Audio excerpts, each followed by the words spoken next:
Waziri wa mambo ya nje wa Iran Abbas Araghchi amesema kuwa Irani haijawahi kuomba kusitishwa kwa vita wala kuomba mazungumzo na Marekani.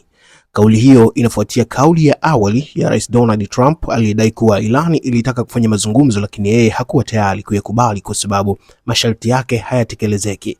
Nikinukuu, Waziri Abbas alisema hatuoni sababu yoyote ya kuzungumza na Marekani kwa sababu tulikuwa tayari tunazungumza nao wakati wao waliamua kutushambulia, ameambia CBS News. Lakini alisema kwamba hii ni vita iliyochaguliwa na Rais Trump pamoja na Marekani na sisi tutaendelea kujilinda. Waziri huyo pia amesema nchi hiyo haijawahi kuomba kusitishwa kwa vita katika vita vinavyoendelea kati yake na nchi za Israel na Marekani.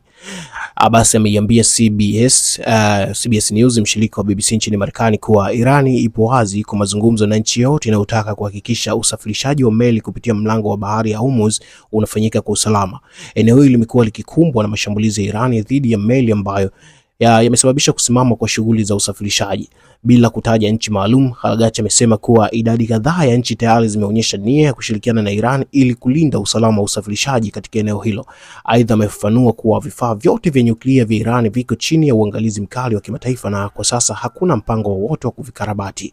Araghchi ameeleza kuwa wakati mazungumzo kati ya Iran na Marekani kuhusu mkataba wa nyuklia yalipokuwa yanaendelea, Iran ilitoa pendekezo la kupunguza kiwango cha nyenzo za nyuklia zilizokuwa zimeimarishwa hadi kiwango cha chini. Hii ilikuwa punguzo kubwa, amesema. Hata hivyo, mzozo wa kisiasa umebadilisha hali hii. Hakuna lolote mezani kwa sasa, kila kitu kinategemea mustakabali wake.